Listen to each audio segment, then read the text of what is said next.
दिनैहाय जोङो 12 नं चिरांदुवा ब्लक कमिटि UPPLनि बानजायनायाव जों मोनसे खौरांगिरि मेल लादों।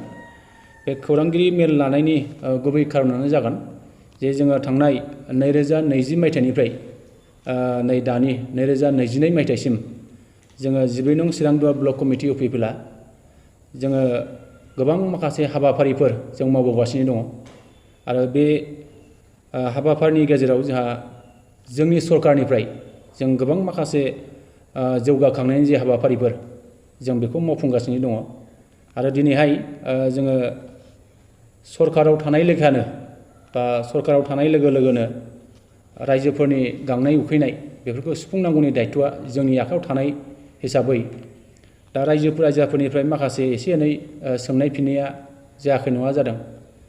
दा बेहाय मोननाय मोनैखौ लानानै मावनो हानाय मावनो हायैखौ लानानै जोंनि गेजेराव बे एसे सोंलायलायनायखौ जोङो मोननांबाय थादों। दा बेफोरखौ लानानै जोङो ब्लक कमिटिनिफ्राय जों मोनसे खौरांगिरि मेलनि गेजेरजों जोङो रायजो राजाफोरनिसिम मोनसे फोरमायनो लुबैदों। दा बे हाबाफारियावनो जोंहा बाहागो लानो हादों जोंनि 12 नं चिरांदुवा ब्लक कमिटि UPPLनि गाहाय नेहाथारि जोंहा निखिल बरगयारि बिथां, जोंनि 12 नं चिरांदुवा ब्लक कमिटि UPPLनिनो जोंहा इयुथनि आफादगिरि जोंहा महन्त नार्जारि बिथां, गाहाय नेहाथारि जोंहा यादब दाहाल बिथां, गाहाय नेहाथारि जोंहा खोदोम बसुमतारी बिथां, आइजो गांखंनि आफादगिरि जोंहा हेमा बसुमतारी बिथां आरो गाहाय नेहाथारि जोंहा मन्जुला मुसाहारि बिथांमोन दङ। आं नोंथांमोन गासैनोबो माने गोसो गोरबोनिफ्राय आं साबायखर जासिबाय। जे बाथ्राया जाबाय थांनाय 15 डिसेम्बर 2020 मायथाइयाव जोंनि जे BTRनि जे सरकार, बे सरकारा जोंहा प्रमद बर' दैदेननाय जे सरकार बियो समायखिरा लानाय जादों। बे समायखिरा लानायनि उनावहाय जोङो फैयै फैयै जोंनि दानि जे BTRनि जे प्रमद बर' दैदेननाय जे सरकार, बे सरकारा 1 बोसोर 7 दान बे समसिम जों मोनफैनो हाबाय आरो बे समनि गेजेरावहाय जोङो 12 नं चिरांदुवा ब्लक कमिटि UPPLनि जानानै जोङो 2020 मायथाइनिफ्राय 2022 मायथाइसिम जों गोबां माखासे एक्टिभिटिफोर जोंनि बे ओनसोलाव गोबां माखासे जोङो हाबाफारिफोर जोंनि ब्लकनि दैदेननायाव जों बे खामानिफोरखौ जोङो मावखांबाय आरो बेनि गेजेरजोंनो जोंहा दा रायजो राजाफोरनिसिम जोङो गोबां माखासे खामानि मावनायनि सायाव जोङो दिनैहाय फोरमायनो लुबैदों आरो फोरमायनो जोङो सिगांदों। दा रायजो राजाफोरनि बांसिन लुबैनाया बेनो जे जोङो दासिमाव मानो जेबो मोननो हादिया, जोङो दासिमाव दाबो जेबो मानो मोनफैदिया, बेबादि बुंनायखौ जोङो एसे रायजोफोरनाव जोङो नुबाय थादों। दा बेखायनो जोङो 12 नं चिरांदुवा ब्लक कमिटि UPPLआ जोंनि समस्थियाव थानाय बायदि बायदि डिपार्टमेन्टनिफ्राय जे खामानि मावनो मोननाय बा जौगानायनि खामानि जे मावफुंनाय बे बाथ्राफोरखौ जोङो निसय रायजो राजाफोरनिसिम जों क्लियार खोथाखौ जोङो फोरमायनो लुबैदों आरो जों आसा खालामदों बे फोरमायनायनि गेजेरजों रायजो राजाफ्रा निसय जे जोंनि गेजेराव गोनो गोथो जानाया क्लियार जागोन बा बिनि गेजेरजों रायजो राजाफ्रा स्पष्ट बाथ्राखौ मिथिनो मोनगोन, जों बेखौ सानदों। जे जोङो बुंनो लुबैगोन बा फोरमायनो लुबैगोन जोंनि नैबे 12 नं चिरांदुवा समस्थियाव फरेस्ट डिपार्टमेन्टनिफ्राय जोङो 76था जोङो खामानि जों मोनदों 2020 निफ्राय 2023 मायथाइनि गेजेराव। दा बेहाय 8,96,39,500 जोङो फरेस्ट डिपार्टमेन्टनिफ्राय जों मोननो हादों आरो MCLA फान्ड हिसाबै जोंहा 26था जों गासै खामानि मोननो हादों। दा बिनि गेजेराव जोंहा 1,10,60,000 जों बेबादि मोननो हादों आरो 15 फाइनान्स हिसाबै जों गासै 46था 46था जों मोननो हादों। दा बिनि गेजेराव 4,93,83,099 जों बेखिनि मोननो हादों। SDRF फान्डनिफ्राय जोङो मोनसे मोननो हादों 22 लाख जों बेखौ मोननो हादों। MLA LED फान्डनिफ्राय जों मोननो हादों 9था जों मोननो हादों। दा बिनि गेजेराव 20 लाख जों बेखिनि मोननो हादों। जे वाटार रिसोर्स डिपार्टमेन्टनिफ्राय जोङो मोननै मोननो हादों, जे बाहाय 72,96,596 जों बेखिनिखौ मोननो हादों। गुडविल मिसननिफ्राय जों गासै मोनथाम मोननो हादों 15,40,00,000 बेखिनिखौ जों मोननो हादों आरो WPT and BC डिपार्टमेन्टनिफ्राय जोङो मोनथाम जों मोननो हादों। बाहाय 1,38,45,000 बेखिनिखौ जों मोननो हादों। जे बाहाय एजुकेशन डिपार्टमेन्टनिफ्राय जों बाहाय मोनदाइन जों मोननो हादों। बाहाय 1,81,00,000 जों बेखिनिखौ मोननो हादों। आरो जोंहा सयल कनजारभेशन डिपार्टमेन्टनिफ्राय जों बाहाय मोनथाम मोननो हादों। बे जाबाय 54,60,000 बेखिनिखौ जों मोननो हादों। आरो हेल्थ डिपार्टमेन्टनिफ्राय जों गासै मोनसे मोननो हादों। 15 लाखनि जों मोनसे मोननो हादों। JJM जोङो बे बिफाननिफ्राय 10था जों मोननो हादों। दा बेनि गेजेराव 12,66,85,000 बेखिनिखौ जों मोननो हादों। जे PWD डिपार्टमेन्टनिफ्राय जोङो मोनसे मोननो हादों। दा बाहाय 1,55,00,000 जों बेखिनिखौ मोननो हादों। जे अंगनबादि सेन्टार बिनि थाखाय जोङो 18था जोङो 2020-2021 मायथाइनि थाखाय जोङो 2 कौटि जों बेखिनिखौ मोननो हादों। आरो जोंहा बिनि उनावहाय जोङो गुबुन गुबुन माखासे खामानिफोर जों निसय बाहाय जोङो मोननो हादों। जोंहा बाहाय GS सीट जोङो थिं राननो हादों। 105 बान्डोल जों बेखौ राननो हादों। PM किसान हिसाबै जोंनि समष्टियाव 2,500सो जों दासिमाव जोङो मोननो हादों। आरो सलार स्ट्रीट लाइट हिसाबै जोंहा 83 बेबादि जोङो मोननो हादों। चिफ मिनिस्टार रिलिफ फान्डनिफ्राय जों मोननो हादों 197 जों बेखौ जों मोननो हादों। 9,04,000 बेखिनिखौ जों मोननो हादों।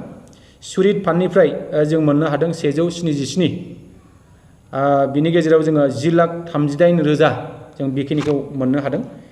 गियान सोरां बिथांखिनिफ्राय जों मोननो हादों 204 सानो जों होनाय जादों। 10,20,000 बेखिनिखौ जोङो मोननाय जादों। अनसाय बिथांखिनिफ्राय जोङो 131 सा मानसिनो जों होनो हादों। दा बेनि गेजेराव 6,55,000 बेखिनिखौ जोङो मोननो हादों। आरो बिनिनो PMAOIG दा लुबाय थानाय जे न' बे न'आ जोंनाव जोंनि समष्टि हिसाबै जोंनि बियाब हिसाबै 1,905 बेखिनिथा सुबुंनो जोङो न' होनो थांगासिनो दङ। दा बाहाय 24,76,50,000 बेखिनि जोङो रां मोननो हादों। आरो फिसारि डिपार्टमेन्टनिफ्राय जों बाहाय 12था जों मोननो हादों। 66 लाख बेखिनिखौ जों मोननो हादों। आरो बिनि गेजेरावनो 2020निफ्राय 2021 मायथाइसिम जोङो थातसाल हिसाबै 70था जों मानसिनो राननानै होनो हादों। ब्लेंकेट हिसाबै जोङो 580था सुबुंनो जों राननानै होनो हादों। जे जोङो ट्रेड हिसाबै खुन्दुं हिसाबै जोङो 600सा मानसिनो जोङो राननानै होनो हादों। आरो जोंहा स्पर्ट्स मेटेरियेल हिसाबै जों मोननो हादों भलिबलखौ 40था आरो क्रिकेट सेटखौ जोङो 25था जों मोननो हादों। आरो जोङो दा मोननो हाबावदों रिनिउवेशन अफ नेशनेल हाइवे 127C जोङो बाहाय मोनसे स्किम मोननो हादों। 10 कौटिनि जों बेखौ मोननो हादों। आरो मडेल रेसिडेन्सियेल ट्रेनिं सेन्टार जोङो मोनसे मोननो हादों। 2021-2022नि थाखाय 27 crore बिनि थाखाय जोङो मोनसे स्किम मोननो हादों। आरो आपग्रेडेशन अफ साम्पु रिभार जोङो बाहाय मोनसे मोननो हादों। 2021-22 मायथाइनिफ्राय 2 लाख रांनि। आरो बिनि अनगायैबो जोंहा 2022 आरो 2023 बे खामानिया दा जाफुगासिनो दङ। दा बेखौबो जोङो रायजोफोरनिसिम जोङो मिथिहोनो लुबैदों। दा बेनि गेजेराव दङ जोंहा MGNREGA हिसाबै जोङो गासैहाय 18था जों मोननो हादों। दा बाहाय 23,95,77,000 बेखिनिखौ जों मोननो हादों। आरो सानाना हिसाबै 671था जों मोननो हादों। बाहाय दङ जोंहा 4,10,92,660 बेखिनिखौ जों मोननो हादों। आरो जोंहा दा बाहायनो दंबावो मडेल अंगनबादि सेन्टार हिसाबै जोङो मोननो हादों मोननै। जोंहा बाहाय 50 लाख रांनि जों मोननो हादों। आरो जोङो फिसारि डिपार्टमेन्टनिफ्राय जोङो 12था जोङो मोननो हादों। 66 लाखनि थाखाय जों मोननो हादों। आरो बेबायदिनो जोंहा दा गुबुन गुबुन माखासे जोङो रायजो राजाफोरनो बायदि बायदि मुवा बेसाद राननाय बे सोलिगासिनो दङ आरो जों होबोबाय थादों आरो इयुनावबो निसय जों होलांबाय थानो जोङो नाजागोन बेखिनिखौ जों मिजिं खालामदों आरो जोंहा दा नैबे खामानिया जेरैबायदि मावजागासिनो दङ बेयो जेरैबायदि जाफुंसार जानो थांगासिनो दङ बेखौ जोङो निसय गोग्गानानै बुंनो हायो आरो जोङो उननि समावबो जथेस्थ' जों खामानि मावनो जों नाजालांगोन रायजोफोरनो होलांनो जोङो निसय जानजि खाफ्रागोन बेखिनिखौ जों मिजिं खालामदों आरो जोंनि नैबे 12 नं चिरांदुवार ब्लक कमिटिनि सिङाव माखासे खामानिफ्रा दा सोलिगासिनो दङ बे खामानिफोरखौ जों एसे रायजो राजाफोरनिसिम जोङो खिन्थानो लुबैदों जोंहा दा मडेल रेसिडेन्सियेल स्कुल बे रुनिखाथायाव दा लुजागासिनो दङ बे सोलिगासिनो दङ बे 1 बोसोर 2 बोसोरनि गेजेरावनो बे स्कुला निसय बेखेवजानायनि लामायाव फैगासिनो दङ बे मोनसे आरो जोंहा देवस्रियाव बुनियादी सास्थ्य केन्द्र बे लुफुंजानो थांगासिनो दङ बेखौ जोङो नैबे बोसोरावनो बिनि अन्थाइ खाम्फानि गायसननाय जे हाबाफारि बे जागोन बे मोनसे आरो जोंहा सान्तिपुर नाकेदारियाव एडिशनेल नवोदया बिद्यालया बिनि लुनाय खामानियाबो निसय जानो थांगासिनो दङ नैबे बोसोरनि जोबनायथिंहाय बेखौ अन्थाइ खाम्फा गायसननायनि जे हाबाफारि बेखौ खालामनो थांगासिनो दङ बे मोनसे आरो जोंहा सान्तिपुराव कस्तुरबा गान्धी बालिका बिद्यालया बिनि स्कुलखौ जोङो दा बावैनो खालामनो नाजादों आरो अल बाउन्डारिनि खामानिया दा सोलिफुगासिनो दङ मावगासिनो दङ बेखौ जों बुंनो हायो आरो जोंहा दा रुनिखाथा 30 बेडेड हस्पिटाल बिनि लुनायनि खामानिया जोब्बाय दा सरकारनि माखासे जे सिस्टेमफोर जे प्रसिडिउरफोर बाहाय नोङो माखासे डक्टर नार्स थिसननायनि जे हाबाफारि बेखौ अफिसियेलि रान खालामनायखौ जोङो मोननो हादों बे मोनसे आरो जों दिनैहाय खुंग्रियाव मोनसे 1 कौटिनि अडिट'रियाम हल लुनो थांगासिनो दङ बेखौ जोङो निसय नैबे बोसोरनि जोबनायथिङाव जोङो बेखौ अन्थाइ खाम्फा गायसननायनि जे हाबाफारि बेयो सोलिगोन बे मोनसे आरो जों दिनैहाय नुदों जोङो रुनिखाथा बाजाराव SBI जे बेंक बे बेंकखौ दाख्लैहाय जोङो 4 मार्च खालि बेखौ जोङो बेखेवनाय जाबाय बेयो जोंनि थाखाय खोब देरगाथावना बाथ्रा बेखौ जोङो मिजिं खालामनो हायो आरो जों दिनैहाय नुदों जोंनि नैबे 12 नं चिरांदुवार समस्तियाव गोबां औवानि दालां बेबादि गाज्रि जानाय माखासे दालांफोर दंफांनि दालां बेखौ मावनो थाखाय दिनै नैबे जिखिनि हाबाफारिफोर बे सोलिगासिनो दङ थाबैनो बिनि एक्सन प्लान ओंखारसिगोन आरो एक्सन प्लान ओंखारनाय लोगो लोगोनो जोंनि बे खामानिखौ जोङो मावफुंनो जोङो निसय नाजागोन बेखौ जोङो बुंनो हायो आरो जों दिनैहाय नुदों जोंनि नैबे समाजनि सिङावहाय जोंहा 3सो बन्दन बिकास केन्द्र बे